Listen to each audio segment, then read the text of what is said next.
Well, welcome, my dearest delightful delinquents, to a brand new episode of the Gabbin' and the Games. Holy shit, Jaffe, what did you do?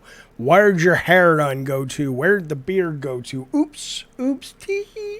Listen, welcome to Gabbin' and Games, folks. You might be wondering, why is this not live today? I'm doing a little bit of a test, a little bit of a... I was listening to the show during the weekend, a couple of episodes of the stream, and I just felt the show will be better, pure Gabbin' and Games, without a live audience. And then I will do something called Gabbin' and Games Raw, a couple times a week still, and that show will be totally tailored for a live stream. But there's too many and there's too many distractions, and there's too many tangents that I think really hurts the purpose of Gabbin' and Games, which is to make a fun video game news discussion, analytical thing. So let me know, as I'm sure you will, in the comments on the Discord, if you like this version of Gabbin' and Games. I'm going to give it a try for about a week or two, and in the meantime, like I said, I'll see you live on a bunch of things, including... tomorrow, don't forget, Gamescom Opening Night Live with good Sir Jeff Keighley is happening at 11 a.m. tomorrow. Of course, that will be live. Anybody can watch it, but it'll be members-only chat. I hope to see you there. I'm a little annoyed by the fact that there's not going to be a lot of new things shown, Keighley has said. It's more about updates. I'm still going to watch it. You know, I'm very excited for Alan Wake 2 that you see on your screen here. We'll talk about Black Myth in just a second. They've finally put some gameplay out, which will be at Gamescom, which looks pretty fucking good. Cyberpunk, we'll talk about Mortal Kombat 1 in just a second. All of these games, with the exception of Assassin's Creed Mirage, I'm excited to see more of, but I kind of want to see new shit. But think about this. If you watch Summer Games Fest this year, or the Game Awards, or this, the companies are even there. They're going, why are we giving this to Keighley? On one hand, I get it because his numbers are huge, right? But even though the numbers are huge and they keep going up, I'm not saying that it's a useless show to be part of. It's wonderful. But the fact that even Keighley with those numbers is still struggling to get really good, sexy, wow, I got to see this reveals. I don't know if these kind of shows are going to be able to rely too much longer on the reveals. And in that, they're going to have to find something else. I don't want them to go away. Like I've said many times, I think Keighley produces great shows in this genre. The awards are kind of what they are, and I know a lot of people tune in for the premieres, but if the premieres are going to continue along this trajectory, now we've seen it with the last Game Awards, then we're seeing it here, I think they're going to have to figure out a way to pivot, because as much as I'm interested in this, I wonder if most people are. I'm not entirely sure what he could do. You know, awards are so antiquated. It's not like, oh, play up the awards, because, you know, even he said, it's like, you know, we do the awards, we respect the awards, we want them to be important, but most people are really tuning in for the new stuff. And so without that, how does he continue to celebrate the industry and bring the industry together, which I think he does wonderfully, if he's not going to have a bunch of shit that's absolutely brand new. Now, again, this is tomorrow, Tuesday. Wednesday, I'm not sure the time, but I think it's around the same time. We will also be streaming the Future Game Show. Now, that will give you tons of new games for PC. I think it's all actually. PS5, they've all the systems. And there's a bunch of demos that they will launch right after the Future Game Show. So that's pretty cool. I'm assuming a lot of them will be Gamescom demos, and I'm excited because I always love demos and new things and stuff. So stay in touch. What? I mean, stay in touch. The fuck does that even... Shh. Listen. Remember the sound I used to play in the live show? Here. Stay in touch. I'll let you know what's going on. But this will be streaming tomorrow. Hopefully I'll see you there. Okay. Oh. I do want to tell you one thing. If you are into the Marvel Snap, and I know some of you are, and I don't want you watching this anywhere else. I want you to watch it with us. But if you need to go on over there or run it in a separate window, this is pretty cool. Marvel Snap is doing this thing tomorrow where you get a Spider-Man card, which is a pretty rare one. I actually already have it, but you get the Spider-Man card, Spider-Man avatar. You get some Spider-Man boosters. All you have to do is watch Gamescom Opening Night Live on Twitch, on the official, I don't know if it's the Gamescom, it's the Gamescom channel over on Twitch. And if the code recognizes the out, whatever, that you've done it for 30 minutes, you'll get this put into your account. That's pretty fucking cool. So again, watch it with us, have the volume down, whatever, watch it on the side there to get your Spider-Man card. It's a nice little card. They've also changed the way he plays too, which I actually kind of like the way he plays now better, but I do kind of miss the old. It doesn't matter. If you're into Snap, you know what I'm talking about. All right, let's start with, I've been playing a lot. I've been playing a lot of fucking video games the last week. There was a lot of new stuff to play and consume. I also had a bit of an epiphany regarding one game I was in love with that I may be in danger of falling out of love with. Let's go through those real quick, including we'll start with the Mortal Kombat 1 beta that I was playing this weekend, and then we'll get right to the news because there's lots to talk about. Oh, and hey, Pachter is on today's show for a little bit. Not very long interview, but we talked about the month of October, which is just a fucking bloodbath, and what he thinks and what games should move and how he thinks Starfield's going to do. It's a nice little 15-minute conversation. It'll be coming up later in the show, or check the time code. All right, let's talk about what I've been playing. All right, I can tell you so far I'm absolutely loving it. I played a lot with Kenshi. I dig the cameos. They're fun. Hang on. I'm not sure sort of what they all do yet, but I love seeing the characters. It's a fun. I mean, here's what I'll say. I don't think so far as a non sort of hardcore fighting guy, like I can't recognize a lot of maybe what they're doing in terms of sort of nuance of a fighting game, but I can tell you that I really like it. I'm having a lot of fun with it, and it feels very Mortal Kombat. The graphics are great. The production value is great. It's awesome. Fucking great game. It's weird. I immediately enjoy this more than Street Fighter 6. I'm sure Street Fighter 6 may be more nuanced. It's a beautiful game. But for some reason, this game is just always, even though I'm not very good at it, has always sort of, you know, made more sense to my brain. You know, I know what to do. And I can get into a rhythm with it and actually have a semi-decent chance. See, these are too easy to counter, I think. At least at the moment. The super moves, you can just block them real easy. But it's great. Fucking love it, man. And yes, game night, fuck yeah. Fuck yeah.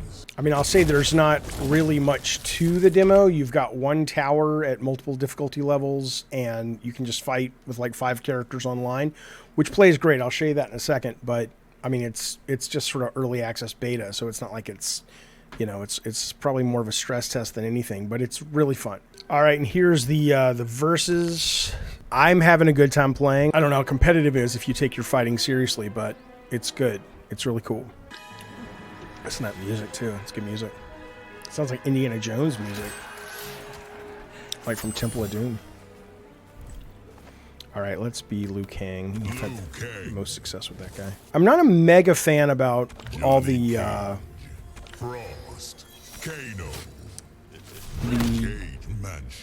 DLC so far announced. I mean, they're cool, but not as cool as not as cool as like RoboCop and Terminator and Rambo and all that shit. Here we go. All right, let's see. This guy's got so much experience at nothing. Here we go. Look at him just coming out. Oh, maybe not.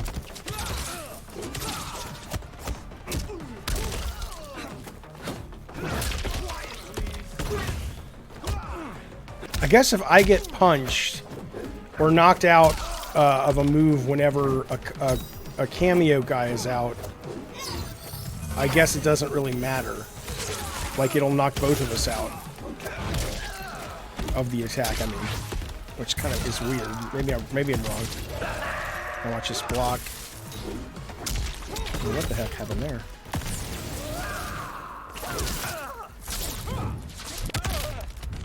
I do wish you could kind of fast forward this shit.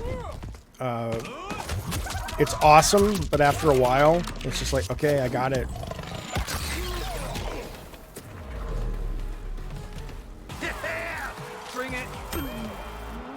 Yeah, it's good stuff. I love it. I love it. So we played Texas Chainsaw with members Friday. I thought it was a lot of fun, but I didn't play it with people that I didn't know and that I wasn't talking to. So I've been wanting to try to play it without voice, without anyone I know, to see if it's still fun or if that was a key reason why it was an engaging game. So this is the first time I've played it without anyone I know.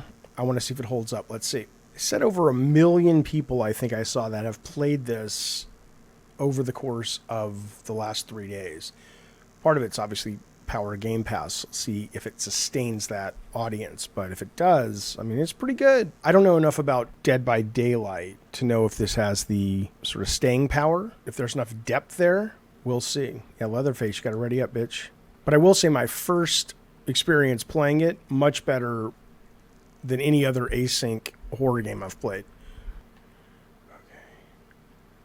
It's definitely tense, which is nice. I wonder if... I'm trying to remember in playing Friday... Uh-oh, Grandpa's up. I wonder if in Friday the 13th or any of the other ones I've played, have they... Don't move. Have they been as tense? I don't remember them feeling very tense. I just remember them feeling, you know, kind of fun.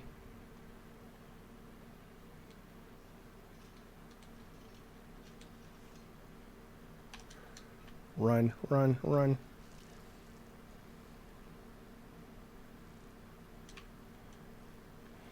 So far, that's pretty good. It's even good without knowing people so far. I like it. But again, who knows how the balance of this game is going to be.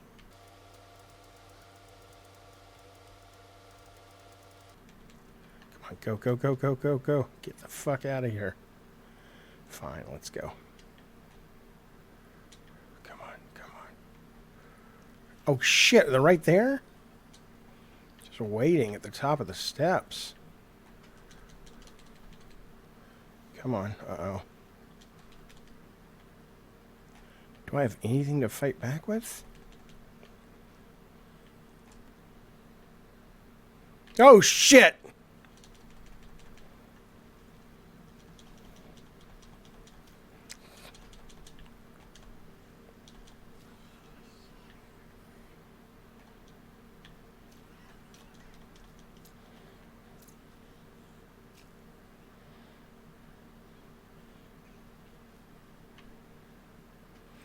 I mean, that was pretty fun. It was pretty fun. I still don't know if I'd want to play it a lot, but that's a tough one.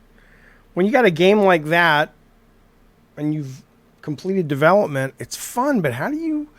I wonder, like, I don't know. Once you get away, I guess that'll hook you and keep you going, I guess. I didn't get any of the leveling up stuff when we were playing Friday night for some reason. Maybe because it's private games, probably. So I don't know what you get. I'm sure that meta will help a little bit. I need to play some Dead by Daylight, though, just because I know it's sustained for many years. And so maybe there's only enough room for one of those games, or maybe it does something better or different. I've only played it once ages ago, so I don't remember. But, like I said, I like that. But it's one of those things that kind of reminds me of those service-based games that come out, and it's like, hey, that was fun. I play it a couple times, like Knockout City. I'm like, hey, that was really cool. And then I move on. Like, it doesn't feel like maybe if you're playing with friends on a game night, that's different, of course. But if you're just playing to play, playing Mortal Kombat against a stranger is... That was fun playing against strangers, but I don't know. It doesn't... For me personally, I don't know. I have to think about it. I have to articulate why, but it doesn't compel me to keep going. Whereas Mortal Kombat, when it comes out, I'm very much looking forward to going online and playing. So your mileage, my friends, will vary. All right, so I got this huge island, right? And I'm trying to figure out where these relics are in these crates. But I've got to basically infiltrate the island and eavesdrop on these guys way over here to figure out where the actual crate with the relics are, right? So my dudes are... I'm currently going through it right now, just trying to clear out the island, because it's just fucking fun, and it makes the end goal a lot easier. So in this case, I need to kill this guy here as a secondary objective to open up an exit, which I'll need later. So I'm going to get my guys... What do I got? If I put a little eyeball right here, this guy's watching. This guy is watching. I don't think this guy can see that far. Well, he can actually. Okay, so I got to get rid of these 3 guys, right? So I am going to bring my dudes up here and hide them in the bushes first off. So I only have 3 pirates right now. Again, this quality of life shit is great. You hit X, you can speed it up. So I'm going to wait for this guy right when he leaves. Okay, I'm going to come up. Then I'm going to hit his eye with shit, with dust or whatever. She can snipe him. And so he can't see, so we'll use that to sneak in here. Okay. So now this guy doesn't wake up. He's doing some kind of weird voodoo fucking thing. I don't know. Okay, I'm going to want to kill him right here. So I'm going to take this dude who's kind of like a ninja, and I can put this little thingy here. It's like a little doll. And I'll go back in. Okay, so that's... Now, once he walks into there, I can warp to him and kill him. But he's going to see it. So I'm going to stop time. And I'm going to select... let's see. He'll see it, too, if I kill... Okay, I mean, this is interesting. So what I'll do is I will stop time. I will choose this character who is going to hit dust at this guy. So he's blocked for a second, but this time is frozen now, right? And then I'm going to make sure that this character kills that guy. And then I'm going to hit continue. So right when he walks into this area, my number 2 guy, which is the ninja pirate guy, will kill this guy. She will kill that guy, but he won't see it because she will have blinded him. And then I've got to basically get his body out of his view cone before the blinding ends. So we will hit... let me pick the right character. It's almost like playing an instrument. You have to have all the... You have to know all the keys and shit. But here we go. Okay, I'm going to go to continue. Let me save it just to be safe. Okay, so now I'm going to hit continue. Takes a little getting used to, I'm not going to lie. It's not a complicated game, but there's a lot of controls. I don't know how you'd play this on a controller. I'm sure it'll play great if they tuned it. He's dead. That guy's dead. Now I've got to switch to this character, go get him. Get him. Bring him back. Okay, check it out. And this guy's out of the view cone, so he's in the bushes now. I'll switch over to this guy. Pick this guy up. And now, I don't think there's anybody watching this guy anymore. So I will save it to be safe. And I will snipe this motherfucker. And he's dead. Now the trick is on her current attack, she has to go back and pick up her sniper bullet or arrow, which is kind of cool. And then you can level it up, which I haven't done yet, and her teammates can pick it up for her. But you can only get one of those shots, whereas the smoke screen is infinite. Okay, now I'm going to kill this guy. Okay, so his spell is broken, and now we have an exit back to the pirate ship, but we're not ready for that yet because we don't have our relics. So I get it. You may look at this and go, dude, that's totally fair. There's a demo on Steam. I don't know how this is going to play with a controller. Team Me, who made this game, they have done Desperados on a controller before, so they have experience. I'm sure it plays, you get used to it. Obviously, mouse and keyboard is the preferred, but even with mouse and keyboard, it's a little, what's the word? It's not frustrating. It's just, it requires some getting used to, and even then it can be a bit fiddly, which is why these saves are just so instant. F5, F8, and you're back in if you fuck up. So I love this. This is easily one of my favorite games I've played this year. So far, I don't think thematically or narratively it's as compelling as Desperados 3 was, but it's just getting started. I think the characters are cool, that they have all these abilities that are, they can just go ape shit because they're all supernatural. But it almost, in some ways, is almost too much. It was kind of cool in Desperados. Everything was grounded, and then you had that one character who was like supernatural. Now it's all just gone batshit. But gameplay-wise, I think it's the best game like this I've ever played. It's just fucking great, man. So this is Shadow something. It's a terrible title. What is this game called? Shadow Gambit, The Cursed Crew. So there you go. All right. Right? There's some good fucking games, man. I'll tell you, I enjoyed all of them. Shadow's the best for me. Then MK. I probably won't be going back to Massacre unless they just add all kinds of crazy shit. But it's a good week for games. I was going to talk about Pelea a little bit and how I'm kind of falling out of love with it. I'll share that with you later. I'm going to give it a little bit more time.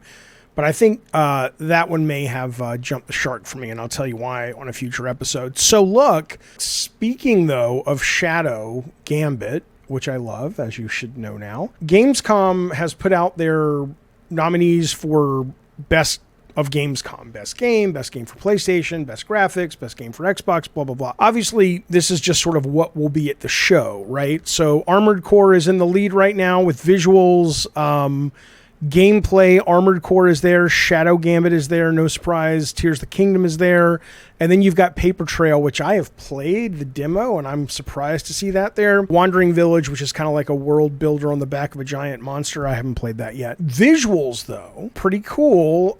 Black Myth Wukong, which is the game from, I forget what they're called, Chinese studio that caused a brouhaha a couple years back when they revealed it, one of the first next-gen games that people were seeing. That's at Gamescom, and it's playable. IGN's played through the Gamescom build, and you can find this over on their YouTube channel. But I watched this, and this sounds pretty great. I'll tell you what I'm surprised by, in a great way. The graphics still look amazing. The gameplay sounds like a lot of fun. I like the structure of this game, though, because I'm kind of getting tired, even though I loved Bloodborne. Elden Ring's my favorite game of all time.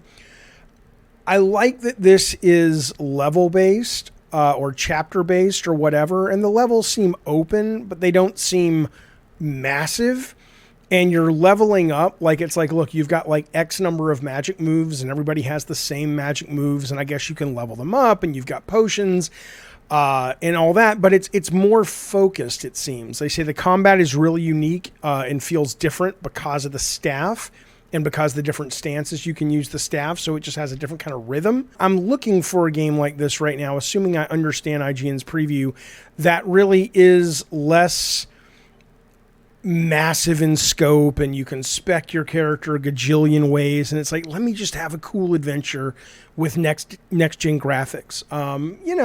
You could argue Horizon, it's a little too long and open world for me. God of War was a little slow for me. This may scratch the itch, and I'll tell you what, this may finally, I know the Monkey King is huge in the East. The Monkey King has never resonated with people in the West for the most part. It just never catches on, no matter how many versions of this story they try to tell. Obviously, some of it's cultural, but this may be the one that kind of breaks that story through to Western audiences. So if you're interested, go watch the IGN preview. There'll be a lot of impressions coming out of Gamescom, but at least watching this, they seem pretty pro on it. And watching this excites me about the structure of this game, where it kind of just feels a little bit more old school structurally. I can't speak. Come on. It feels a little more old school structurally, which makes me happy, because I'm looking for something that just leads me a little bit more than what I've been playing lately, especially with Starfield coming out. So keep an eye on it. Well, who can do no wrong? Jesus? Maybe. Perhaps. But also PlayStation productions these days. Now look, Gran Turismo has been pushed to August 25th, I think.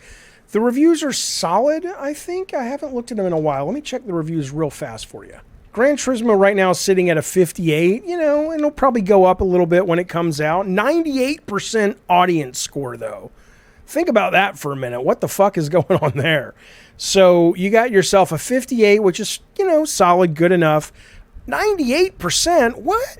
So, PlayStation production seems to be able to do no wrong, which is why when I heard this news over the weekend, I heard that Tom Holland, little Tommy Holland of the Cincinnati Hollands. Really weird family, man. You should see what they do to their yard on Halloween.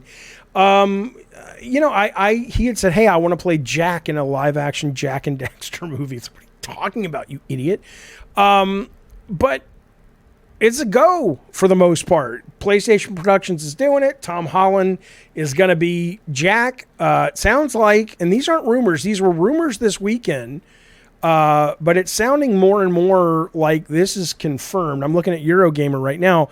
Tom Holland to play Jak. Chris Pratt is doing Daxter. What is with all the fucking voices, Pratt? Come on. And he said, that's not, don't give it to me. Look, Uncharted made a shit ton of money. The director of Venom and Uncharted is directing it, Ruben Fleischer. And if you remember, it's kind of like the whole reason we even have an Uncharted movie is, remember, it was like stopping and starting. And finally Tom Holland comes in and goes, I want to do that. And they're like, cool, here. It didn't matter that he didn't look like Nathan Drake. It was a good movie. It was a fun movie. But the point being is that they want to be in the Tom Holland business, right? And the Chris Pratt business. So it's like, whatever, fellas, you want this? Fucking shove it in there. And, Fleischer and PlayStation Productions seem to be pretty good at whatever you throw at them. So far, they're able to make something that, worst case, is just nice, decent B-level entertainment. And that's worst case. Forget all the Emmys and shit for Last of Us. So I've never really been all that compelled to engage with this particular intellectual property of Sony or the video game industry. I know a lot of people love Jak and Daxter. That's great. I don't know. Pratt. I don't know. Whatever. It'll be fine. Somebody will write it. It'll be funny. They'll bring in 50 writers to write 5 jokes. They won't all land. It'll make money. Whatever. That's what this thing seems like it'll probably be, but that's fine. I'll see it. There you go. Jak and Daxter coming to your hometown motion picture show house sooner than later. Now, here's something that's coming tonight, though, at midnight, if you're interested. Not your mama when I visit her. Because she's dry. Oh, my God. That's so rude. Tonight, the delayed and finally coming out video game Immortals of Aveum, which is basically being described as Call of Duty meets The Hobbit. It's sword and sorcery, but it's Call of Duty gameplay, right? I've read a bunch of previews a couple months ago. They were all pretty positive. People are like, the character's an idiot. The story's not very good, but it's really fucking fun and compelling. So I'm excited. But there was a review. There's no score. If you go to Metacritic right now, it says, hey, man, we ain't got no scores on the PC or the PS5 version. 5 hours, is when it's coming out. But there was a review that dropped this morning, and then they've very quickly took it down. But people have obviously cached it and found it. And VG247 gave it 3 stars. Here's what they say, 3 out of 5. If you buy Immortals of Aveum, know that there's a good time here waiting for you. However, I deem it likely that it'll be on sale rather soon. If you're starving for some magic in your FPS, pick it up. But even with some mystical flair, and an admirable attempt at bringing mystical arts to a very gun-heavy genre, Immortals of Aveum ultimately fails to reach the heights of your Bulletstorms or your Wolfensteins. So goes the world, so goes VG7. Actually, if so goes VG7, so goes the game industry. Fuck you, you know what I'm talking about. Point is, if this is reflective of most of the reviews, this seems like a pretty good pickup on discount, but there's getting to be so much competition, fellas, that Jesus Christ. Who's got time for those? I just bought Callisto Protocol this weekend for $20 off Amazon, so maybe I'll make the time for it, but there's so many AAA games I barely have time to play. I don't know. Anyway, point is, hopefully, though, VG247 is the outlier. I'm not saying this is going to be a classic, but hopefully we'll be getting a lot of 80s and 81s on this, because the gameplay looks fun. And I'll tell you what, the press who's played it said it was fun. And I'll tell you what, I got bamboozled by Redfall. The press was loving Redfall in the previews. I understand previews aren't reviews, but they were very positive. The gameplay description of this has been very positive in previews. If it turns out this is just I think I'm done giving a fuck and including previews from the press in this show when we talk about games, because I'm like, who gives a shit? I spent an inordinate amount of time talking about Redfall from the Game Informer print magazine, which just made it sound awesome. And the guy had gone out there and played it, and I was like, this is going to be great. And then we all know what happened with that fucking game. So I don't know, man. I get that previews are meant to be, you know, you get a little access if you're the press. You take it a little easy. Sure. But now you're starting to betray your fucking audience. It's like, okay, you don't have to fucking say it's a piece of shit if it's not a review. But could you give us a heads up a little bit? Anyway, fuck you. That's my take to them. Okay, listen.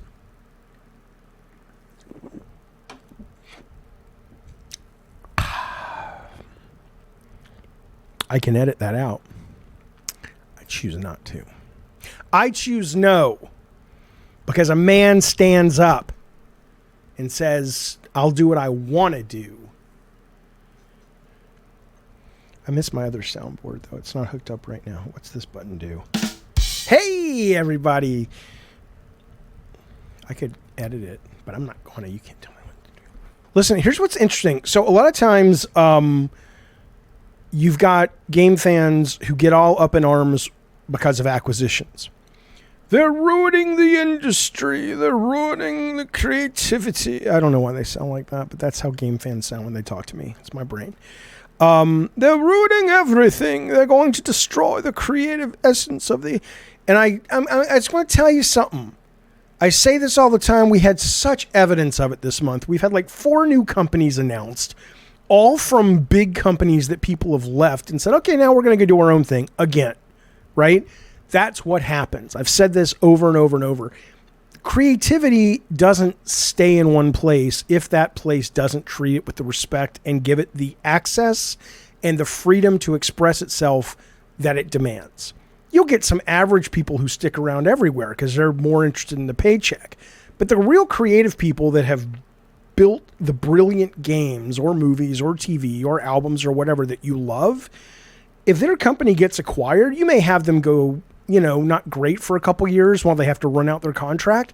But the minute that's over, they get right back into it, start a new company. Here's the reason I'm bringing this up as of today. Longtime Call of Duty developer David Vonderhaar, of not a city, of just Viking. He's just a Viking. He's leaving Treyarch. He's been there for 20 years. He's been one of the key guys on all of the Call of Duty mainline games. He's also, obviously, as Treyarch is known, help out with things like zombies and multiplayer and whatnot with Warzone. But here's what he says. He says, after 18 years and 8 Call of Duty games, moving on to explore new opportunities. Let's go to his LinkedIn, see where it says he's going. Or he may have just written a little spiel. Let's see what he says. This is Viking man David saying, I've left Activision. Enough of this malarkey, he says. He's thanking everybody at Treyarch. He says, I'm staying in the game biz, working on an undisclosed project I can't discuss, but I'm excited about a rare and unique opportunity. I'll update you as soon as possible. Once again, that's why a lot of you gamers really should not be worried whenever you hear about companies you love being acquired, because the things that you love about the companies are the people or the key people that make those companies make the games that are brilliant, and those people won't stop until they drop. Hey, a rhyme is not a joke, Jeffy. It doesn't deserve that. What about applause? Hey, good job rhyming, Jeffy. We're going to bring Pachter on in just a second, but let's talk about Starfield first. Here's the thing. I know Starfield brings in the numbers for content creators, and so I need some Starfield news. Let me pray to... who am I going to pray to? I'll pray to the ghost of John Wayne to give me some Starfield news. Give me a sign, John Wayne. Give me a sign. I can't help but be racist. It's true. Maybe if I go to my internet, there will be some Starfield news waiting for us all. There is!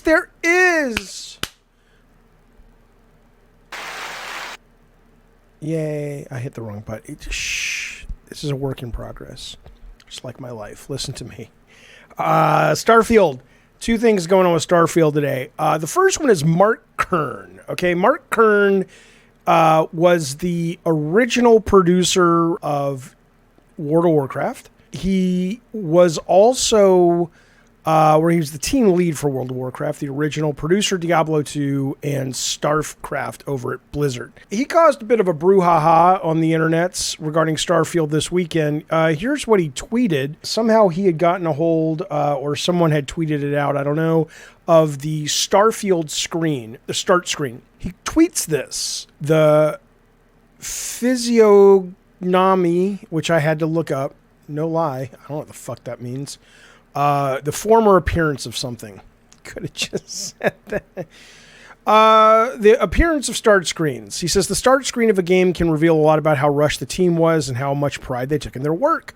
Starfield start screen either shows hasty shipping deadlines by a passionate team overworked or a team that didn't care. And he caught a bunch of hell for this. Now, Mark is going to be on the show, our show. It's either going to be going up as a standalone video tomorrow night because we're going to talk about this, or it'll be part of the pre-recorded Gambit Games that goes up on Thursday. But we will be talking about this sometime tomorrow. Okay, I'm looking at the screen. Okay, let's take a couple of things. Let's look at the screen. Let's judge the screen. I don't fundamentally agree with Mark that a start screen that you don't happen to vibe with is indicative of a team that's overworked or has no real care for what they're doing. I will admit that this screen feels, whatever. I mean, it certainly doesn't make you go, whoa, but,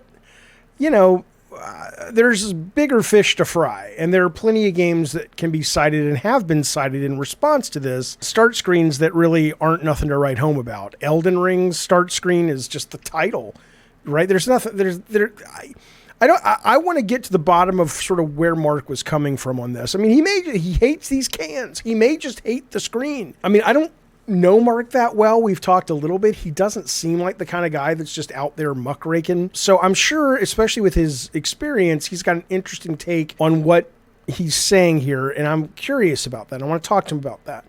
But what was really interesting to me was the response to it from Pete Hines of Bethesda. Pete Hines is the head of Bethesda Publishing, works for Microsoft now. He didn't take too kindly to this. I'll tell you what he tweeted. I want to give you my thoughts on it if you don't mind. He says, meaning to Mark's take that this was done by a passionless team or whatever. They designed what they wanted, and that's been our menu for years and was one of the first things we settled on. Having an opinion, Pete Hines continues, is one thing. Questioning out a developer's care because you would have done it different is highly unprofessional coming from another dev. A couple of things. Period. At the end of your sentence, Pete Hines, whatever, do what you got to do with that. I get his leap to the team's defense, and I also don't necessarily disagree with what he's saying in that, look, trust me, these guys have pushed the game for years. I'm sure if they wanted a snazzy title screen, they could have gotten one. It's very probable that this is like, I'm trying to think of like movies. I saw a movie recently where it was like all of the logos and stuff for the key art and the print ads and stuff were big and flashy and whatnot. But when it came time for the title to be on the movie, it was just like simple font. Right? It was like no fuss, no muss. Let's get out of here and get right into the storytelling. And it might have been a Tarantino film, or it might have been, I forget what it was, but I there's definitely a take, an artistic take where that is a thing people do. I do take a little issue though. It's like, you know what? Take a seat, Mr. Pete Hines. I don't know him personally, but you fucked us with not Fallout. You fucked us with Redfall. You stood on stage for years and told us how great it was. It's got the heartbeat of Arcane. It's open world and it's multiplayer, but it's still the same as those games that Harvey Smith makes. So, you're on my list, so I don't really care what you say. I mean, that's not true. Of course, he's got things to offer, but I'm just saying, settle the fuck down. You guys have been incredibly secretive with this title. You guys have made a bed full of lice and bed bugs, and you're going to have to lay in it a little while. This is the PR that you have contributed to. That I'm not saying Mark Kern is correct. I'm not saying I agree with his take, but the idea that you're now going to be like, I'm going to stand up, like, fuck you. You guys have been shitting the bed for a while. And yeah, maybe the way Mark expressed it or what he was expressing isn't entirely accurate or on point. Maybe it is. We'll talk to him tomorrow. But back the fuck up. Because you know what? Don't act like your shit don't stink. Okay, you've got a lot of shit to answer for. You've got a lot of road or a lot of road to travel or whatever the fucking term is to kind of get back in people's and gamers' good graces. So forgive me if I'm not like, yeah, Pete Hines, tell this motherfucker, you know. Also, why is dev in quotes? Are you suggesting he's not a real developer? I mean, I don't know. He's made a lot of games. Then again, you don't have a period in your sentence, so maybe you don't know how quotes work either. I don't know, Pete Hines. I don't have anything against you personally. You seem like a nice fella. But I'm a little pissed off at Pete Hines because another one of these Redfall things. He went on stage at the deep dive for, remember Xbox, not this previous summer, but they did the showcase last summer. And then afterwards, a couple days later, they had a much deeper dive into some of the key games. Redfall was one of them. And I bought in. Before I was like, yeah, no, whatever. And then I saw Pete Hines talk about it, and I was like, this fucking sounds really good. And I was really hyped. And then I'm just like, oh, this is not good. Fuck you, Pete Hines. Fuck you up your stupid butthole. We're just normal men, just innocent men. One more Starfield tidbit here. This is exciting. I'm a PC gamer as well as a console gamer, but I've never been able to figure out mods all that well. I remember my kids were like, Dad, give me this Minecraft mod. I couldn't fucking figure out how to get it running. I like this. Starfield mods may end up being on Xbox. Everybody knows some of the best mods out there is the modding community for Bethesda games. All you got to do is look at some of the great Skyrim mods. Just go Google Skyrim Macho Man Dragon. It's the greatest fucking thing I've ever seen. So, but here, listen to this. This is coming, I'm seeing this from VG247. They're saying, hey, will Starfield support mods on Xbox? They says, looking like it might. I guess in the terms of service that's leaked, that screen that you got to sign up for.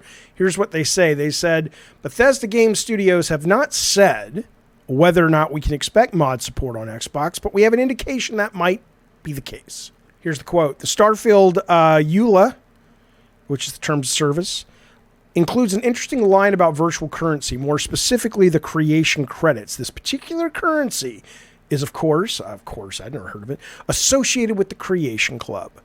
Sounds like a fucking religious club that they ran during my high school days, like creation. Bethesda currency is, of course, associated with the Creation Club, Bethesda's widely controversial modding suite, which assign monetary values to various mods that could previously have been acquired freely. And these guys at VG247 are saying, hey, this could be an indicator that we're going to be able to mod or see mods running on the Xbox, which I think, come on now, man. How cool would that fucking be? Somebody's going to mod this motherfucking thing with a Star Wars skin. It's going to be the best day in the goddamn world. All right, look. Tell you what's happening. We're heading into some blood red seas, fellas. September is fast approaching, and then we hit October. October and a little bit of November is certainly not the most crowded video game month in history of games, but it's filled with mega bangers, and not to forget that we have Baldur's Gate, which is going to be a massive holiday title, and Starfield, which comes out in a couple of weeks. That's going to be a massive holiday title. And then you get into October, Spider-Man, Assassin's Creed, the new Mario game, just on and on and on. And my thought on this, I don't really care about Assassin's Creed in general. Certainly the new one I might try because I want to see how they dial back the scope. But Assassin's Creed's a little weird because out of all the games coming out, that one seems to be in dangerous waters of getting just walloped. Even though it's Assassin's Creed, it's not like one of the big ones. It's this weird kind of experiment in dialing it back. Who knows, right? So that's kind of risky. And then Alan Wake 2, which I'm incredibly excited by. The fellas and Folletti's making that game, the Remedy folks, have never made a bad game. I don't think. It doesn't mean every game they make is a huge hit, but they've never made a piece of shit game. They're always more than good enough. Sometimes they're brilliant. Well, Alan Wake 2, they just moved their date, but not by much. They're still coming out in October, end of October. I don't understand it. My knee jerk is that's a dumb idea. I think Alan Wake needs to move, and I think Assassin's Creed needs to move. Now, I ran 2 video game companies that are no longer in business. What the fuck do I know? Right? So clearly the folks at Ubisoft and clearly the folks at Remedy know what they're doing, especially Alan Wake. I think they own that IP, so they're going to be careful with this fucking thing. Do they have to release it because they're out of money? Are there contracts that if they don't release it, they've got, I don't think they, like Alan Wake doesn't have Slurpee cups at 7-Eleven. I don't think they're going to lose out on shit, but I don't know. It didn't make sense to me. So I reached out to a fella who's one of the biggest brains in the business. I know some of you guys are like, he's always wrong. He's not always wrong. He's been doing this for over 2 decades. He's a very successful fella in the world of video game finance and video game analysis. He is Michael Pachter of the Pachter, what's his company called? The Pachter Factor. It's not called that, but it should be. It's got a very professional name. And he also works with or for Wedbush Morgan, but he should change his company title to the Pachter Factor. I was so fucking pissed. Let me tell you real quick before we get to Pachter, because he and I chatted today, and I'm going to play that for you. I told my lawyer at the time, I says to him, I want to call the company the Bartlett Jones Supernatural Detective Agency. And I start getting all this mail that says, you know, incorporated as BJSDA. And I'm like, what the fuck is BJSDA? He's like, well, you know, you got to go to the Secretary of State of California or Delaware, wherever we incorporated. And if you put a weird title, you know, I don't know. He clearly was so buttoned up, he didn't want to do a fun title. And I'm like, fuck you. It's the Bartlett. So then forevermore, we were BJSDA and then doing business as the Bartlett Jones Detective. It pissed me off.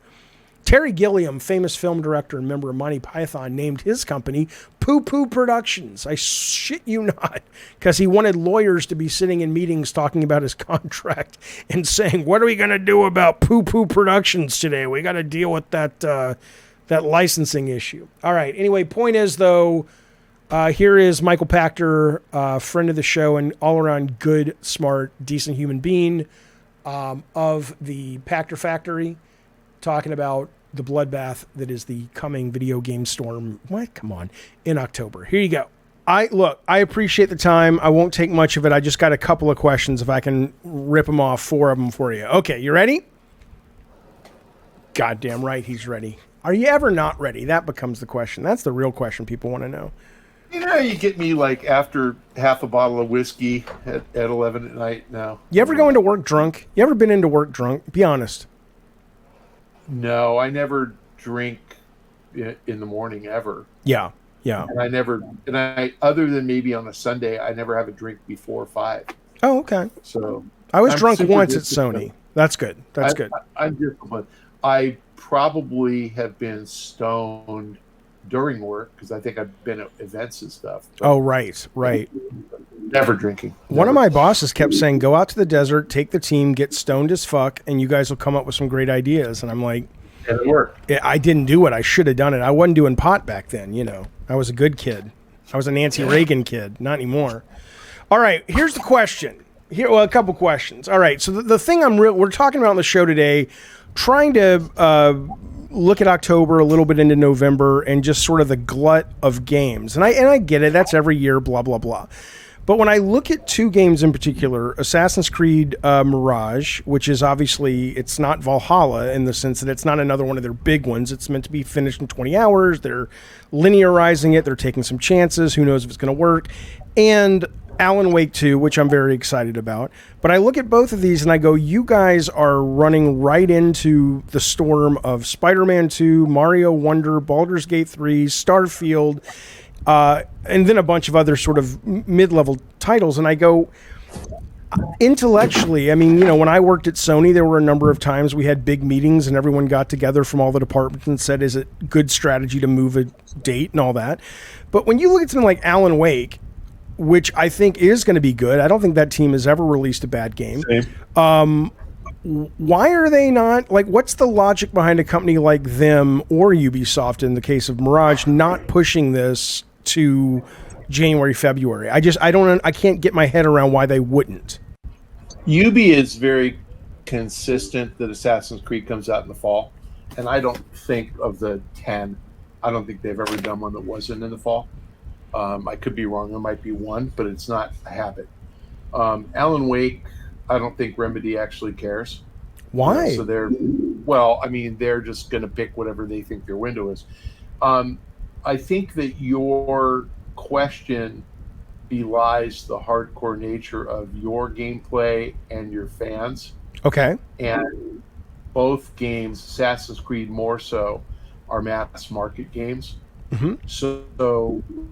So how many hardcore forget self-described, how many true hardcore gamers are there? And the answer is 1 million, 2 million. Okay. Not 100. The people you define that by the people who go to NeoGAF and watch shows like ours and all that. Completionists have to play every game, have to get it the first day. And like, I'm not a hardcore gamer, right? But I've got 200 hours in Tears of the Kingdom, and I didn't even start it till June 15th. Okay. Right? So I didn't need to play it in May. Didn't care. Like, I had it, but I was doing something else. I don't even remember what I was playing. And then I didn't play it every single day. I'm actually now done. Like, I haven't done the final boss battle, right? Because I decided I have to get my Zonai armor up to 28 for each piece. Oh wow! And it took me like forever to get Captain Construct horns to upgrade it.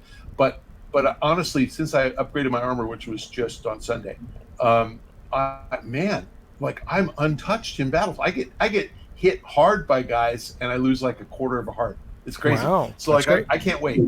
Yeah, exactly. But I'm not hardcore. So my point is, will I play Alan Wake? Yes. Will I play Mario? Yes. I probably won't play Assassin's Creed because I'm kind of over those. Yeah. But it's like, you're going to get the sale to the casual guy, and he's going to pick the one that he's more interested in. And the overlap, how many copies is Alan Wake going to sell? 10 million. How many copies is Assassin's Creed going to sell? 10 million. How many people are buying video games this holiday? More than 20 million. Okay. So there's actually room. Does it cost them sales? Yes. I'd say the guys who are most at risk are the bigger mass market Spider-Man type games. So the guys who are looking for, let me think, like Forza is mass market, right? Is Starfield mass market, or that's kind of a tricky one? Starfield's hardcore. Starfield's a core game, but again, it's like, so is Elden Ring and so is Baldur's Gate, but those both sold. We don't know Baldur's yet, but they both will sell 10 million units pretty fast. Yeah, because they get Hogwarts Legacy. The Switch is a mass market game, right? So Hogwarts Legacy is gonna, on the Switch, is gonna have to compete against WarioWare. That's a bigger problem than because the guys, like, I doubt there are very many people who are like, oh my god, I can only play one, Assassin's Creed or Alan Wake. Like, no, right? So I think it probably cost Assassin's Creed 1 or 2 million units of sales early that they'll make up if the game's good. Okay. But when I look at this list, like, Call of Duty is mass market, right? Yeah. And if you play Call of Duty every year, the only reason you have to have it on November 10th is because all your alliance, your squad mates are buying it. You got to be there. But if you want to play Alan Wake, for the 3 weeks before that, you're going to. Does that make sense? It does. But you don't feel the amount of money left on the table that they lose being in that glut of big games is significant enough for them to say, fuck it, let's move out of holiday and go to February. Yeah, I don't think the overlap is as perfect as you think. And the super hardcore guy will buy Alan Wake on October 5th or whenever it's coming out. Right. And then we'll play it for 12 days or 15 days. And then we'll buy Assassin's Creed on October 17th and play that for 3 weeks. And then buy Call of Duty. And then he'll go back and finish everything. Gotcha. Okay. Well, it makes sense. It makes sense. And my Tears of the Kingdom comment about my 200 hours, I wasn't strong enough. Like, I was like avoiding, flux constructs and I, but after a while I figured out how to kill him. I still can't kill fucking Cleoc, But I after a while I figured out how to kill him. Once I figured it out, oh my god! And I cheated. I read up on like how to kill a flux construct. But oh my god! Once somebody said, "Oh, just reverse one of his little cubes and go up to his back and crush the shit out of him," oh my god! I love killing them. Like they're so easy. So the reason you cheat in these games is because somebody's figured out how to do everything. Right. And it gets better. But I think if I had known all these tricks when I started, like if I was starting today, right, I would have played that game in a week. Like, do you think the business is healthier, or with the games being the single player games being as long as they are in the multiplayer? Do you think that's good for business? I think it's bad for business. It's great for gamers. Yeah. And in the long run, the more value you get, the better for the industry. Okay. So I think Breath of the Wild, I think timing that thing in May was Breath of the Wild. I keep saying it. Tears, yeah. Timing that in May was brilliant because there really wasn't anything else. And, the only game that came out that I was tempted to stop and move over to was Pikmin. Right, which is great, by the way, yeah. No, and I love Pikmin. But I'm saying that Nintendo's especially smart about this. And the Super Mario side-scroller versus the Super Mario RPG, like those are coming out within a month of each other. Right. Those are the same audience, right? Yeah, for the most part, yeah. But I don't feel super compelled to play the side-scroller like the day it comes out, where I do feel super compelled to play the RPG.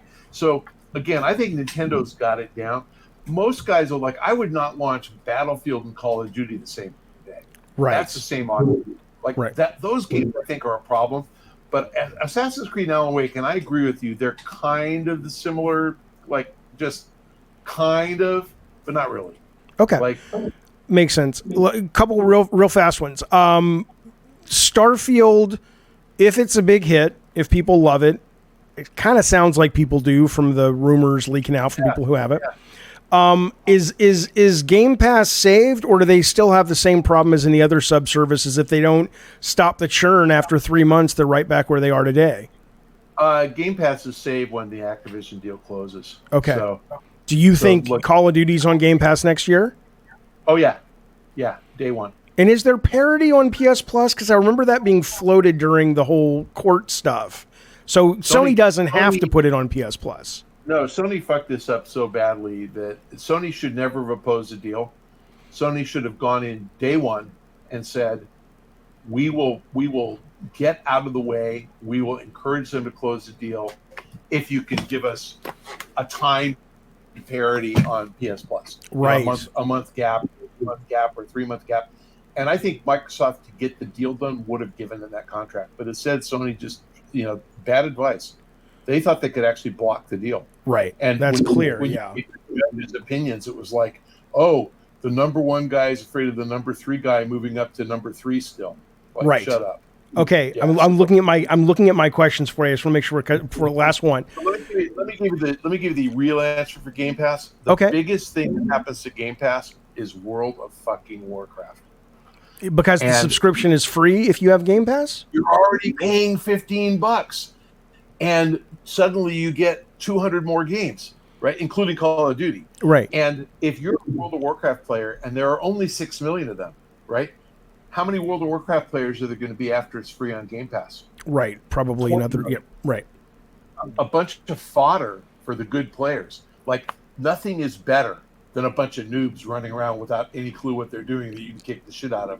So the hardcore players, it's going to bring back everybody who ever played that game. Right. I think that is a bigger deal than Call of Duty. Interesting. For that. People just don't see that. Do you play World of Warcraft? I mean, I played it from 2004 to 2006. Okay, so when it goes on Game Pass, because I've only played it for like an hour, I have to find you and you have to protect me. You have to take care of me, Michael Pachter. I haven't played it since 2006. That's fine. That's fine. Last question. Bobby Kotick, is he going to leave? Yeah, he'll be gone within 6 months. Really? Interesting. I'd say December 31st is his last day. Okay, cool. Very cool. Well, it's he's making something like $700 or $800 million on this deal. Oh my God, man! What is he going to do? Is he going to run for office? Is he going to go kill small children? What's he going to do? I have it on reasonably reliable authority that he's going to start a private equity fund focused on game companies. Interesting. But I'm not sure if it's venture capital or private equity. I think he is well connected enough to to compete with the Saudis and do a better job for them. And he's not going to spend billions, but would you give him $500,000 to invest? I would. I totally trust him. Morally, no, but business-wise, yes, I would. Yeah, but, business-wise. Forget the toxic culture stuff. Yeah. But yeah, absolutely. No, I think he needs to run fucking at Microsoft Games, or I think he'd be better than Phil Spencer. I think Spencer should stay. But I don't want to say that because I don't want to get in trouble, but Bobby is a very capable executive. He would be a good addition anywhere. He's just getting to be so wealthy from this. I mean, he was wealthy on paper before, right? But this is he's converting it to cash, and I think he'll crush it. I think he'd be great at running a private equity firm. And there's a lot of assets out there still that really should be bought. What is the one thing all these super rich people you hang with? Because you're rich, you're wealthy, but you're not. You have fuck you money, but you don't have suck my dick fuck you money. Okay. No, I have single digit millions, not right. I don't even have double digit. What is the one characteristic that a lot of these people have that you can go, everybody I know who's really in that rarefied air, they do this, or they are this, or they think this? Okay, they're all different as far as attitude. Some are completely unaffected by it, and you wouldn't know that they had money. But the one thing, and some are complete pompous assholes, and they look down at you. The one thing they all have in common is that they drink fine wine and they eat really well. Okay, so that's it. So the hook is I think about it before I spend $200 on a bottle of wine. Right. Like that just sounds like a lot of money to me. Yeah, sure. And I'm on the hunt for $50 bottles of wine that are just as good, and they exist. Right. But the guys that I know who have a lot of money, they drink $200 bottles of wine every night. They drink $200 to $1,500 bottles of tequila. So you go to their house and they pour really good stuff. Wow, that's a good invitation to get then. Is there one executive that you know in the video game industry, without naming who it is, that for, let's say, $5 billion tax-free would suck off a hobo?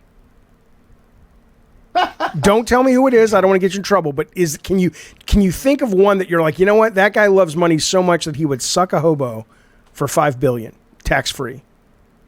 I actually don't think I do know anybody. I'd suck a hobo for $5 billion. Look, I don't like hobos and I don't like dicks, but you wouldn't suck a hobo's dick for $5 billion tax-free? Come on, Pachter. I mean, I suppose any person would. $1 billion bucks in therapy, you can get it out of your mind, remove it from your brain pan, but $4 billion you got left over.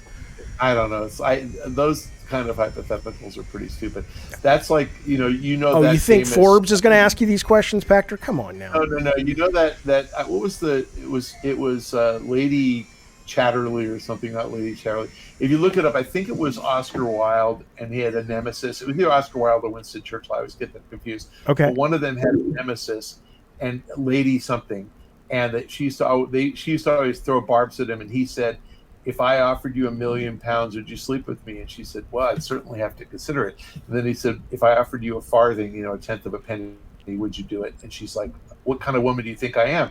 And he said, we've already established that. We're merely haggling over price. That's right. It's the same thing. Nothing changes. It's sure, there's, by the way, if you said to save my family's life, would I do it? Of course. 100%. Of course. Right. Yes. So money, $5 billion is life-changing money. Yeah. But I don't need $5 billion. I need $5 million, and I'm happy. Oh, well, then I'll tell the hobo it's only $5 million. He'll be thrilled. He can save the rest. Michael Pachter, thank you so much, buddy. I really do appreciate the time, always, especially today. I know this was last minute, but the wisdom, very helpful. You look good. Thank you, man. I love talking to you. And again, me too. Games are I think the best thing about these super long games, it's such a high class problem that we all have. I know, that's true, huh?